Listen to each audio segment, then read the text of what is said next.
इस वीडियो में हम लोग साइंस का 5th चैप्टर पढ़ने वाले हैं जिसका टाइटल है हीट। और इस चैप्टर के अंदर में हमें डिटेल में पढ़ना है हीट एनर्जी के बारे में और इसी से रिलेटेड एक टर्म है टेम्परेचर, उसके बारे में।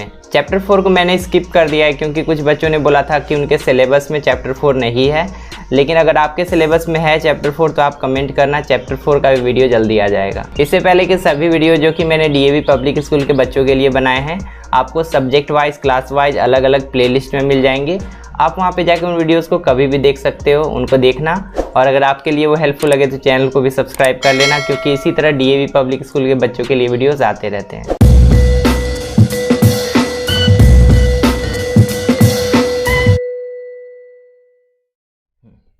इससे पहले कि हम लोग चैप्टर को पढ़ना स्टार्ट करें, पहले हम लोग ब्रेन मैपिंग कर लेते हैं ताकि हमें पता रहे कि इस चैप्टर के अंदर कौन कौन सा टॉपिक है जिसे हमें कवर करना है। तो सबसे पहला टॉपिक यहाँ पे जो मैंने टाइटल दिया है वो है introduction to heat and temperature. एक ब्रीफ इंट्रोडक्शन होगा कि हीट क्या होता है, हम लोग कहाँ पे इसको देख सकते हैं, और टेम्परेचर क्या होता है, इसका क्या यूज़ होता है। उसके बाद हीट एज एनर्जी, हीट जो है एनर्जी का ही एक फॉर्म है, तो ये कैसे, इसके बारे में डिटेल में हम लोग जानेंगे। उसके बाद हीट एंड टेम्परेचर, इन दोनों टर्म को अच्छे से हम लोग समझेंगे। और इसी टॉपिक के अंदर में एक सब टॉपिक भी है जो कि है इफेक्ट्स ऑफ हीट, ये थोड़ा लंबा टॉपिक है, इसके बारे में हम लोग जानेंगे। उसके बाद अगला मेन टॉपिक है वो है मेजरमेंट ऑफ टेम्परेचर, टेम्परेचर को हम लोग कैसे मेजर कर सकते हैं उसके बारे में हमें पढ़ना है। और उसी के अंदर दो टॉपिक है, एक है थर्मोमीटर और एक है क्लिनिकल थर्मोमीटर। दोनों क्या होता है, दोनों में क्या डिफरेंस है, वो सब हम लोग पढ़ेंगे। और फाइनली सबसे लास्ट और इस चैप्टर का सबसे बड़ा टॉपिक है transfer of heat. Heat transfer जो होता है वो किस तरीके से होता है। हीट ट्रांसफ़र का 3 मेथड है, पहला है कंडक्शन, दूसरा है कन्वेक्शन और तीसरा है रेडिएशन। इन तीनों मेथड्स को हम लोग डिटेल में पढ़ेंगे। स्टार्ट करते हैं हमारे फर्स्ट पैराग्राफ से, जिसमें कि हमें हीट और टेम्परेचर के बारे में एक ब्रीफ इंट्रोडक्शन दिया गया है। लेकिन इसको पढ़ने से पहले आप सबसे एक रिक्वेस्ट है कि अगर आपने अभी तक चैनल को सब्सक्राइब नहीं किया है तो चैनल को सब्सक्राइब कर लीजिए, क्योंकि इससे हमारी बहुत मदद होती है और हम आपके लिए ऐसे अच्छे अच्छे वीडियोस ला पाते हैं। यहाँ पे फर्स्ट लाइन में लिखा है we are all familiar with the sensation of hot and cold. हमें अच्छे से पता है कि कोई ऑब्जेक्ट अगर हॉट होता है यानी गर्म होता है, या कोई ऑब्जेक्ट अगर ठंडा होता है तो उसको छूने से हमें कैसा फील होता है। On a hot summer day we find it uncomfortable to walk bare foot on a cemented floor as it is too hot. गर्मी के दिनों में अगर हम लोग सीमेंटेड फ्लोर पे चलें बेयर फुट यानी कि बिना चप्पल के अगर हम लोग चलें और वो सीमेंटेड फ्लोर धूप में आता हो तो हमारा पैर जलने लगता है। ऐसा क्यों होता है, क्योंकि वो बहुत ज़्यादा गर्म हो जाता है because of heat. And during winter months, और विंटर के मंथ्स में क्या होता है, we will find that very floor as being too cold. और वही फ्लोर विंटर के मंथ्स में क्या होता है, बहुत ठंडा हो जाता है, क्योंकि विंटर के मंथ्स में हीट बहुत कम मिल पाता है फ्लोर को, क्योंकि विंटर के मंथ्स में सूरज जो होता है डायरेक्टली सनलाइट सूरज का अर्थ पे नहीं आ पाता है। We express the degree of hotness of a body through its temperature. कोई भी बॉडी कितना गर्म है या कोई भी बॉडी कितना ठंडा है ये हमें पता चलता है उसके टेम्परेचर से। अगर किसी बॉडी का टेम्परेचर हमें पता है तो हम लोग आसानी से बता सकते हैं कि वो ऑब्जेक्ट ठंडा है या गर्म है। टेम्परेचर के बारे में तो डिटेल में हम लोग पढ़ेंगे, लेकिन एक बेसिक चीज़ यहाँ पे जान लेते हैं कि टेम्परेचर को हम लोग मेजर करते हैं डिग्री सेल्सियस में या फ़ारेनहाइट में। इसका ये 2 यूनिट है। जैसे हम लोग लेंथ को मेजर करते हैं ना, लेंथ को मेजर करते हैं मीटर में, किलोमीटर में, सेंटीमीटर में, उसी तरह इसको मेजर करते हैं डिग्री सेल्सियस में या फ़ारेनहाइट में। ये इसका 2 यूनिट है। The more is the temperature of a body the hotter it is and vice versa. मतलब एक बॉडी का टेम्परेचर जितना ज़्यादा होगा उतना ही गर्म वो होगा, और एक बॉडी का टेम्परेचर जितना कम होगा उतना ही वो ठंडा होगा। ये बहुत सिंपल चीज़ है लेकिन बहुत इंपॉर्टेंट चीज़ है। जब आगे हम लोग हीट एज एनर्जी इस वाले टॉपिक को पढ़ेंगे तो उसमें इस चीज़ का बहुत इंपॉर्टेंस होगा, इसीलिए इस वाले पॉइंट को ध्यान से अच्छे से याद रखना। अब आते हैं हमारे नेक्स्ट टॉपिक जो कि है हीट एज एनर्जी। अब देखो क्लास 6 में हमने एनर्जी के बारे में डिटेल में पढ़ा था कि एनर्जी बहुत अलग अलग टाइप के होते हैं, जैसे कि मैकेनिकल एनर्जी हो गया, केमिकल एनर्जी, इलेक्ट्रिकल एनर्जी। तो हीट जो है वो भी एक एनर्जी का ही फॉर्म है, वहाँ पे हमने हीट एनर्जी भी पढ़ा था। अब इस वाले टॉपिक के अंदर में हमें पढ़ना है कि हीट एनर्जी का क्या क्या प्रॉपर्टी है। तो जो जो प्रॉपर्टी बाकी एनर्जी का होगा ना वही प्रॉपर्टी हीट एनर्जी का भी होगा। तो एनर्जी का क्या क्या प्रॉपर्टी होता है एक बार हम रिकॉल कर देते हैं। क्लास 6 में वैसे हम लोग ऑलरेडी पढ़ चुके हैं। कोई भी एनर्जी का पहला एबिलिटी होता है कि वो एक बॉडी से दूसरे बॉडी में ट्रांसफ़र हो सकता है। Energy can transfer from one body to another body. और उसके बाद इसका दूसरा एबिलिटी होता है कि it can converted into other forms of energy. मतलब एक फॉर्म से दूसरे फॉर्म में ये बदल सकता है।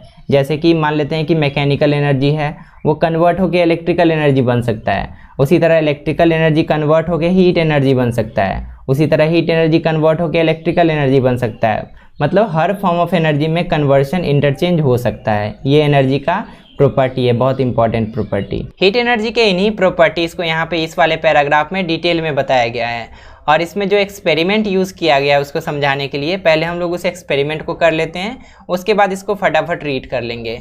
एक्सपेरिमेंट कुछ ऐसा है कि एक ऑब्जेक्ट हम लोग लेंगे बहुत ठंडा, जैसे कि कूल ड्रिंक हो गया जिसको अभी अभी फ्रिज से निकाला गया है, और एक दूसरा ऑब्जेक्ट लेंगे जो कि बहुत गर्म है, जैसे कि बॉइलिंग वाटर हो गया या बॉइलिंग मिल्क हो गया, और दोनों को हम लोग एक टेबल पे रख देंगे।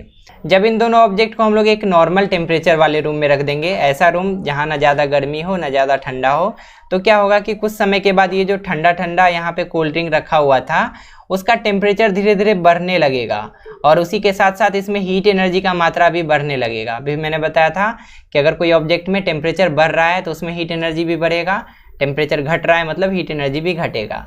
और इस वाले केस में क्या होगा, इसमें जो बहुत ज़्यादा हीट एनर्जी था और बहुत ज़्यादा इसका टेम्परेचर था वो धीरे धीरे घटना शुरू हो जाएगा, धीरे धीरे ये ठंडा होने लगेगा।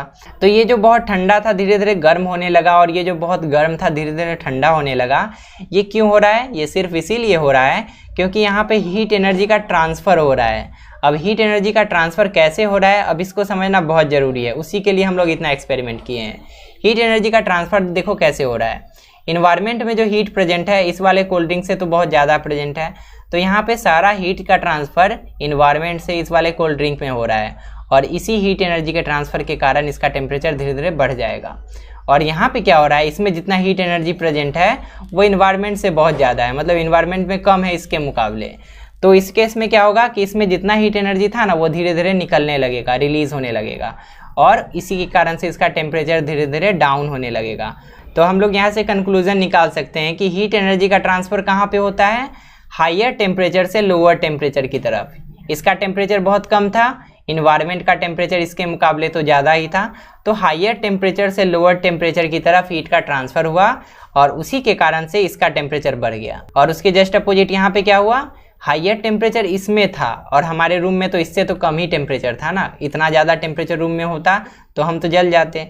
तो इसी कारण से यहाँ पे हीट का ट्रांसफ़र का डायरेक्शन क्या होगा, higher temperature to lower temperature. मतलब इसका जो टेम्परेचर है बहुत ज़्यादा है और हमारे रूम का टेम्परेचर इसके मुकाबले कम है, तो यहाँ से हीट का ट्रांसफ़र इस वाले डायरेक्शन में होगा। अब हम लोग लाइन बाय लाइन इसी चीज़ को पढ़ लेते हैं। यहाँ पे लिखा है, we know from our daily experience that a bottle of ice cold milk left on a table on a hot summer day soon warms up।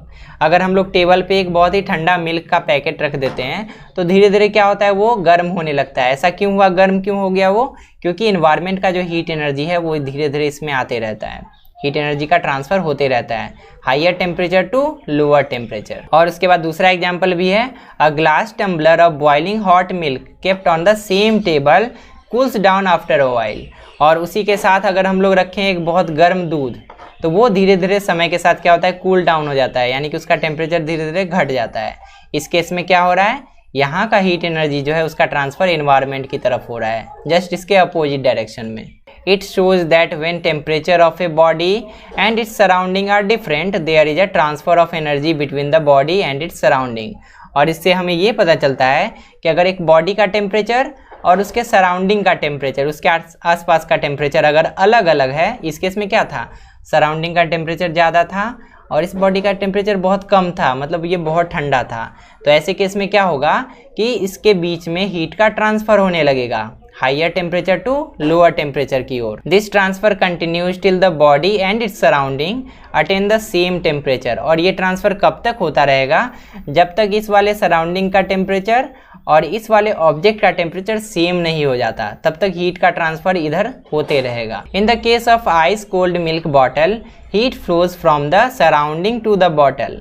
इस वाले केस में जो आइस कोल्ड मिल्क था, इस वाले केस में क्या है, सराउंडिंग से बोतल की तरफ यहाँ पे हीट का ट्रांसफ़र हो रहा है। And in case of boiling hot milk tumbler it flows from the glass tumbler to the surrounding. और जो बॉइलिंग मिल्क वाला एग्जाम्पल हमने लिया था, यहाँ पे हीट का ट्रांसफ़र कहाँ से कहाँ हो रहा है, इस वाले टम्बलर से लेकर सराउंडिंग की ओर हीट का ट्रांसफ़र हो रहा है। Based on such experiment we see that, और इस पूरे एक्सपेरिमेंट से हम लोग दो कंक्लूजन निकाल सकते हैं जो कि आगे हमें बताया गया है। पहला कंक्लूजन है, heat is a form of energy, जिसको हम लोग हीट एनर्जी या थर्मल एनर्जी भी बोल सकते हैं, that is transferred from one body to another due to the existence of temperature difference between them। Heat एक ऐसा फॉर्म ऑफ एनर्जी है जिसका ट्रांसफ़र एक बॉडी से दूसरे बॉडी की तरफ होते रहता है। कब होता है ये ट्रांसफ़र? जब एक बॉडी का टेम्परेचर बहुत ज़्यादा हो और एक बॉडी का टेम्परेचर बहुत कम हो। उस केस में हायर टेम्परेचर वाले बॉडी से लोअर टेम्परेचर वाली बॉडी की तरफ हीट का ट्रांसफ़र होता है। उसी चीज़ को सेकेंड पॉइंट में यहाँ पे लिखा है, ट्रांसफर ऑफ हीट और thermal energy always takes place from the body at higher temperature to that at a lower temperature. मतलब हीट का ट्रांसफ़र किससे, मतलब कौन से बॉडी से कौन से बॉडी की तरफ होगा? ऐसे बॉडी जिसका टेम्परेचर बहुत ज़्यादा है उससे एक ऐसे बॉडी जिसका टेम्परेचर बहुत कम है उस तक हीट का ट्रांसफ़र होता है। ये दोनों पॉइंट बहुत इंपॉर्टेंट है, इसको अच्छे से समझ कर याद रखना। बहुत सिंपल चीज़ है जैसा कि अभी मैंने बताया, और ये सब एग्जाम में भी ज़्यादातर पूछा जाता है। आगे अब रीड करते हैं। यहाँ पे लिखा है, let us now perform an activity which shows that heat is a form of energy. अब हम लोग एक और एक्टिविटी करेंगे जिससे हमें पता चलेगा कि हीट जो है एनर्जी का ही एक रूप है। And it can be converted into other forms of energy, और हीट को हम लोग दूसरे फॉर्म्स ऑफ एनर्जी में कन्वर्ट भी कर सकते हैं। इस वाले एक्सपेरिमेंट से सबसे पहले हम लोग प्रूव करेंगे कि हीट जो है एनर्जी का ही एक फॉर्म है। वो कैसे होगा? सबसे पहले हम लोग एनर्जी के डेफिनेशन को देखेंगे। एनर्जी का डेफिनेशन हमने पढ़ा था कि energy is the capacity to do work. मतलब एनर्जी जो भी होता है उसमें कार्य करने की क्षमता होती है, वो कार्य कर सकता है। अब देखो काम कैसे होता है साइंस में। अगर कोई ऑब्जेक्ट है, अगर हम लोग उसमें फोर्स अप्लाई किए, अगर वो मूव कर गया, यानी कि उसमें अगर डिस्प्लेसमेंट हो गया, थोड़ा सा भी अगर उसमें मूवमेंट हो गया, तो हम लोग बोलेंगे कि वर्क हो गया। इसका मतलब ये हुआ कि अगर हीट में ऐसा कैपेसिटी हो कि वो किसी ऑब्जेक्ट को मूव करवा दे, तो हम लोग बोलेंगे कि हीट भी एनर्जी ही है। ठीक है, बहुत सिंपल चीज़ है। तो यहाँ पे हम लोग देखते हैं कि हीट के कारण क्या कोई ऑब्जेक्ट मूव कर पाता है। तो यहाँ पे उसके लिए हम लोग ऐसा कुछ अरेंजमेंट करेंगे। एक पतीला लेंगे, उसमें थोड़ा सा पानी लेंगे और उसको गर्म करना शुरू करेंगे। गर्म करने का मतलब ये हुआ कि हम लोग इसमें हीट एनर्जी सप्लाई दे रहे हैं। ठीक है, यहाँ से हीट एनर्जी इसको मिल रहा है और इसी हीट एनर्जी के कारण यहाँ पे भाप बन रहा है, स्टीम का फॉर्मेशन हो रहा है। और वो स्टीम क्या करेगा, इसके ऊपर अगर हम लोग एक हल्का ढक्कन रख दे तो उस ढक्कन को बार बार चाहेगा कि वो हटा दे, है कि नहीं? और हो सकता है कि वो ढक्कन को नीचे भी गिरा दे। तो इससे ये प्रूफ हो जाता है कि हीट में वर्क करने का कैपेसिटी है, क्योंकि वो इस वाले ढक्कन को डिस्प्लेस कर दिया, अपने जगह से हटा दिया। तो इससे ये प्रूफ हो जाता है कि heat is also a form of energy. अब बात आती है कि क्या हम लोग हीट एनर्जी को भी दूसरे फॉर्म्स ऑफ एनर्जी में कन्वर्ट कर पाएंगे, क्योंकि हम लोग एनर्जी के बारे में जानते हैं कि इसको हम लोग अलग अलग फॉर्म्स में इंटरचेंज कर सकते हैं। जैसे कि इलेक्ट्रिकल से मैकेनिकल बना सकते हैं, मैकेनिकल एनर्जी से साउंड एनर्जी, साउंड एनर्जी से लाइट एनर्जी हम लोग कन्वर्ट कर सकते हैं। तो क्या हीट को भी हम लोग कन्वर्ट कर सकते हैं? उसके लिए भी हम लोग सेम एक्सपेरिमेंट में इस चीज़ को प्रूव कर सकते हैं। अब देखो ध्यान से, यहाँ पे क्या हो रहा था, हम लोग हीट एनर्जी सप्लाई दे रहे थे। हम लोग का इनपुट क्या था? हीट एनर्जी था। और यहाँ पे जो हम लोग का आउटपुट मिल रहा है ना, वो मिल रहा है हम लोग को मैकेनिकल एनर्जी। अब आप पूछोगे कि मैकेनिकल एनर्जी कैसे आउटपुट मिल रहा है? तो आपको मैकेनिकल एनर्जी का डेफिनेशन याद करना पड़ेगा। मैकेनिकल एनर्जी का डेफिनेशन क्या था कि mechanical energy is the sum of kinetic energy and potential energy. Kinetic energy क्या होता है, पोटेंशियल एनर्जी क्या होता है, ध्यान से समझना। अगर कोई ऑब्जेक्ट है जिसमें कि मूवमेंट हो रहा है, जैसे कि एक मूविंग कार हो गया, चलती हुई गाड़ी हो गई, उसके बाद एक थ्रो किया हुआ बॉल हो गया जो कि थ्रो हुआ है और गिरा नहीं है नीचे, उसमें मोशन हो रहा है। उसके बाद एक बुलेट जिसको हम लोग फायर किए हैं और वो जा रहा है आगे की तरफ। अगर कोई भी ऑब्जेक्ट है इस टाइप से जिसमें कि मोशन है, मूवमेंट है, तो उसमें हम लोग बोलेंगे कि काइनेटिक एनर्जी है। उसके साथ साथ पोटेंशियल एनर्जी क्या है? पोटेंशियल एनर्जी अगर किसी ऑब्जेक्ट को हम लोग कुछ हाइट पे लटका दें, जैसे कि एक बॉल है जिसको हम लोग कुछ हाइट पे लटका देते हैं, ज़मीन से कुछ हाइट पे, तो हम लोग बोलेंगे कि इस ऑब्जेक्ट में जो है पोटेंशियल एनर्जी है। तो अब देखो हम लोग क्या पढ़े कि मैकेनिकल एनर्जी जो होता है काइनेटिक एनर्जी और पोटेंशियल एनर्जी को जोड़ने पे हमें मिलता है। तो अगर कोई ऑब्जेक्ट है जिसमें कि मोशन है या वो किसी हाइट पे रखा हुआ है या दोनों है, मतलब किसी हाइट पे भी है और वो मूव भी कर रहा है, तो इस टाइप के ऑब्जेक्ट को हम लोग बोलेंगे कि उसमें मैकेनिकल एनर्जी है। तो यहाँ पे भी देखो कुछ ऐसा ही हो रहा है। ये जो ऊपर ढक्कन हमने रखा था ये कुछ हाइट पे भी है, साथ ही साथ ये मूव भी कर रहा है। तो इसका मतलब ये हुआ कि इस ढक्कन में क्या है? मैकेनिकल एनर्जी है। तो यहाँ पे जो हम लोग हीट एनर्जी दे रहे थे उसी के कारण यहाँ पे मैकेनिकल एनर्जी आया। नहीं तो क्या ये ढक्कन अपने आप उठ के यहाँ पे गिर जाता क्या? नहीं ना, ये किसके कारण गिर रहा है? हीट एनर्जी के कारण ही गिर रहा है। इसका मतलब ये हुआ कि हीट एनर्जी को हम लोग दूसरे फॉर्म्स ऑफ एनर्जी में कन्वर्ट कर सकते हैं। हीट एनर्जी से हम लोग मैकेनिकल एनर्जी बना सकते हैं। अब इस वाले एक्टिविटी को लाइन बाय लाइन भी पढ़ लेते हैं। यहाँ पे लिखा है to show that we can get other forms of energy from heat, मतलब हम लोग हीट से दूसरा फॉर्म्स ऑफ एनर्जी प्राप्त कर सकते हैं। उसके लिए हम लोग क्या करेंगे, take a vessel half filled with water, एक बर्तन लेंगे उसमें आधा भरा हुआ पानी होना चाहिए। Cover it with a light aluminium lid and heat it over a flame, उस पर एक हल्का ढक्कन रखेंगे एल्यूमिनियम का और उसको गर्म करना शुरू करेंगे। We will see that the water starts boiling after a while, कुछ समय के बाद पानी बॉयल होना शुरू हो जाएगा। The lid then rises up and falls down again and again, और ये जो ढक्कन ऊपर से रखा हुआ है ना, ये बार बार ऊपर उठेगा और नीचे गिरेगा, और हो सकता है ये नीचे भी गिर जाए directly. Here the steam formed by the water could raise the lid, और यहाँ पे जो स्टीम का फॉर्मेशन हो रहा है ना वाटर से, उसी के कारण ये जो ढक्कन है बार बार ऊपर की तरफ उठ रहा है। It therefore does mechanical work, और यहाँ पे जो हीट हम लोग सप्लाई कर रहे हैं उसी के कारण यहाँ पे मैकेनिकल वर्क हो रहा है, क्योंकि अभी मैंने प्रूफ किया कि यहाँ पे मैकेनिकल एनर्जी प्रेजेंट है। जहाँ पे मैकेनिकल एनर्जी प्रेजेंट होता है वहाँ पे मैकेनिकल वर्क हो रहा होता है। This shows that heat is a form of energy and it can be use to do mechanical work, इससे ये प्रूव हो गया कि हीट जो है एनर्जी का ही एक फॉर्म है और इससे हम लोग मैकेनिकल वर्क कर सकते हैं, यानी कि हीट एनर्जी को हम लोग मैकेनिकल एनर्जी में कन्वर्ट कर सकते हैं। आगे यहाँ पे डू यू नो में एक बहुत ही इंटरेस्टिंग पॉइंट दिया गया है, जिसमें कि बताया गया है कि बहुत पुराने लोग जो हुआ करते थे वो हीट के बारे में क्या मानते थे, और बाद में जब कुछ साइंटिस्ट आए उन्होंने बहुत अच्छे से एक्सपेरिमेंट वगैरह किया तो उन्होंने उस पहले की जो मान्यता थी उसको कैसे गलत साबित किया। तो यहाँ पे लिखा है in early days heat was considered as a fluid that flowed from hotter body to a colder body. बहुत पुराने ज़माने में क्या हुआ करता था कि हीट को फ्लूइड माना जाता था, जैसे कि पानी एक फ्लूइड है वैसे हीट को भी फ्लूइड माना जाता था, और हीट को माना जाता था कि वो हॉटर बॉडी से कोल्डर बॉडी की तरफ जाता है। तो आधा बात इसमें तो सही है कि हॉटर बॉडी से कोल्डर बॉडी की तरफ जाता है, लेकिन हीट जो है कोई फ्लूइड नहीं है, ऐसा कुछ नहीं है। This weightless and colourless fluid was called calorific, और हीट को वो लोग कैलोरीफिक बोलते थे और इसको फ्लूइड मानते थे। ऐसा फ्लूइड जो कि वेटलेस है, यानी कि उसमें कोई भी वजन नहीं है, और कलरलेस है, यानी कि उसमें कोई कलर भी नहीं है। This theory was shown to be incorrect by the experiments of physicist like Davy, Count Rumford and Joule who showed that heat is just a form of energy। और बाद में अपने एक्सपेरिमेंट से बहुत सारे फिजिसिस्ट आए, बहुत सारे साइंटिस्ट आए जिन्होंने ये साबित कर दिया कि हीट जो है कोई फ्लूइड नहीं है, हीट जो है सिर्फ एक फॉर्म ऑफ एनर्जी है। अब आते हैं हमारे नेक्स्ट टॉपिक जिसका टाइटल है हीट एंड टेम्परेचर। इस टॉपिक के अंदर में हमें हीट के बारे में और डीप में जानना है, और उसके बाद दूसरा चीज़ है कि हीट और टेम्परेचर का क्या रिलेशन है, इसके बारे में हमें पढ़ना है। तो ये चीज़ तो हम लोग ऑलरेडी जब हम लोग एक्सपेरिमेंट किए थे तो उसमें भी जाने थे कि किसी बॉडी से अगर हम लोग हीट निकाल लेते हैं तो उसका टेम्परेचर घट जाता है, और किसी बॉडी में अगर हम लोग हीट दे देते हैं, अगर उसको हीट करते हैं तो उसका टेम्परेचर बढ़ जाता है। तो वही चीज़ यहाँ पे है, फिर से पढ़ना है हमें। अब इसको रीड कर लेते हैं। यहाँ पे लिखा है we often observe that when we heat a body its temperature rises. जब हम लोग एक बॉडी को हीट करते हैं, यानी कि जब हम लोग एक बॉडी को गर्म करते हैं तो उसका टेम्परेचर बढ़ जाता है। This indicates that heat and temperature are related to each other. इससे हमें ये पता चलता है कि हीट और टेम्परेचर दोनों एक दूसरे से रिलेटेड है, एक दूसरे पे डिपेंड करते हैं। Heat is the energy of a body that is due to motion of its constituent particles that is molecules. Heat energy को समझने के लिए हमें चैप्टर 3 को रिकॉल करना पड़ेगा। चैप्टर 3 में हमने क्या पढ़ा था कि कोई भी ऑब्जेक्ट जो होता है वो बहुत छोटे छोटे पार्टिकल से मिलकर बना होता है, जिसको हम लोग मॉलिक्यूल्स बोलते हैं। और हीट एक ऐसा एनर्जी है जो कि इन्हीं मॉलिक्यूल्स के मूवमेंट के कारण एक बॉडी में आता है।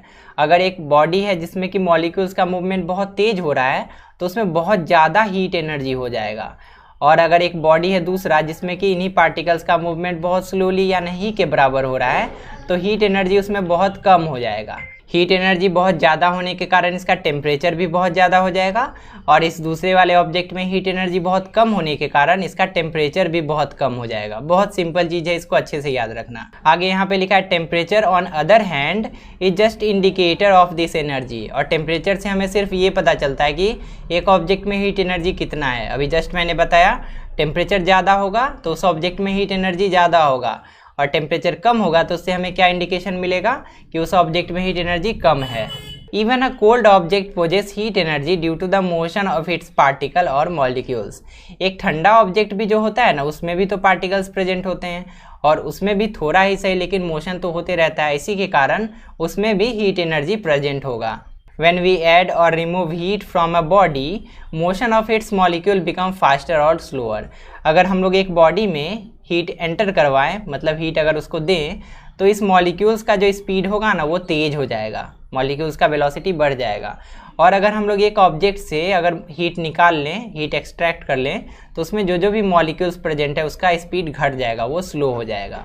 अब इसी टॉपिक के अंदर में एक सब टॉपिक भी है जिसका टाइटल है इफेक्ट्स ऑफ हीट, यानी कि हीट के कारण हमारे इन्वायरमेंट पे और हमारे आसपास की चीज़ों पे क्या क्या इफेक्ट पड़ता है उसके बारे में हमें पढ़ना है। तो यहाँ पे लिखा है when a body is heated various types of physical and chemical changes are observe to take place. जब हम लोग एक बॉडी को हीट करते हैं तो बहुत सारे फिजिकल चेंज भी हो सकते हैं और केमिकल चेंज भी हो सकते हैं। We list below some of the main effects of heat, और जो सबसे मेन इफेक्ट ऑफ हीट है उसी को यहाँ पे लिस्ट किया गया है। सबसे पहला है फिजिकल चेंजेस और इसी के अंदर दूसरा है केमिकल चेंजेस। तो फिजिकल चेंज जो है 3 टाइप का यहाँ पे एग्जांपल दिया गया है। पहला है चेंज इन टेम्परेचर, हीट के कारण टेम्परेचर बदलता है, ये तो हम लोग बचपन से जानते हैं। उसके बाद चेंज इन स्टेट, हीट के कारण जो है स्टेट में भी बदलाव होता है, मतलब सॉलिड से लिक्विड बन जाता है, लिक्विड से गैस बन जाता है और इसका वाइस वर्सा उल्टा भी हो पाता है। और तीसरा जो है थर्मल एक्सपेंशन, ये थोड़ा नया चीज़ है, इसको हम लोग जानेंगे। और उसके बाद दूसरा टाइप का जो चेंज होता है वो है केमिकल चेंज। केमिकल चेंज क्या होता है इसको हम लोग पढ़ेंगे। हीट के कारण फिजिकल चेंज का पहला एग्जांपल दिया है चेंज इन टेम्परेचर। उसके बारे में लिखा है we all know that addition और रिमूवल ऑफ हीट टू और from a body brings about a change in its temperature. मतलब अगर हम लोग एक बॉडी को हीट अगर देते हैं तो उसका टेम्परेचर चेंज होकर बढ़ जाता है, और अगर हम लोग उससे हीट निकाल लेते हैं तो उसका टेम्परेचर चेंज होकर घट जाता है। हीट देने का मतलब क्या हुआ, अगर हम लोग कोई चीज़ गर्म करें आग से या किसी और मेथड से, और हीट निकालने का मतलब क्या हुआ, अगर हम लोग किसी ऑब्जेक्ट को फ्रिज में रख दें तो उससे ही जितना भी हीट होता है वो निकाल देता है। Addition of heat to a body usually raises its temperature whereas removal of heat from a body usually lowers its temperature. बहुत सिंपल चीज़ है, अगर हम लोग एक बॉडी को हीट देते हैं तो उसका टेम्परेचर बढ़ जाएगा, और अगर हम लोग एक बॉडी से उसका हीट निकाल लेते हैं तो उसका जो टेम्परेचर है वो घट जाएगा। फिजिकल चेंज का दूसरा एग्जांपल दिया है change of state. Change of state का मतलब हुआ कि सॉलिड स्टेट से लिक्विड स्टेट में बदल जाना और लिक्विड स्टेट से गैसियस स्टेट में बदल जाना। तो उसके बारे में लिखा है अंडर एप्रोप्रिएट कंडीशन एडिशन और रिमूवल ऑफ हीट टू और from a body can also bring about a change in it's state. मतलब अगर हम लोग एक बॉडी को हीट दें या अगर उस बॉडी से हीट निकाल लें तो उस केस में उसका स्टेट चेंज हो सकता है, मतलब वो सॉलिड से लिक्विड बन सकता है, लिक्विड से गैस बन सकता है, और एंड वाइस वर्सा, उसके अपोजिट भी हो सकता है। For example on putting a tray of water, जो कि लिक्विड फॉर्म में होता है, in the freezer compartment of a refrigerator the water freezes to form ice. जब हम लोग वाटर को, जो कि लिक्विड फॉर्म में होता है, उसको हम लोग फ्रिज में रख देते हैं तो कुछ समय के बाद वो आइस क्यूब में बदल जाता है। ऐसा क्यों होता है, वाटर जो लिक्विड में था वो सॉलिड कैसे बन गया, ये इसीलिए बन गया क्योंकि यहाँ पे हीट का एक्सट्रैक्शन हो जाता है। हीट जो है यहाँ से माइनस हो जाता है, माइनस हीट एनर्जी, ठीक है। हीट एनर्जी हटते ही इसका टेम्परेचर डाउन होता है, और टेम्परेचर डाउन होने के बाद ये क्या बन जाता है, बर्फ बन जाता है। Ice as we know is the solid form of water. Ice क्या है, वाटर का ही सॉलिड फॉर्म है।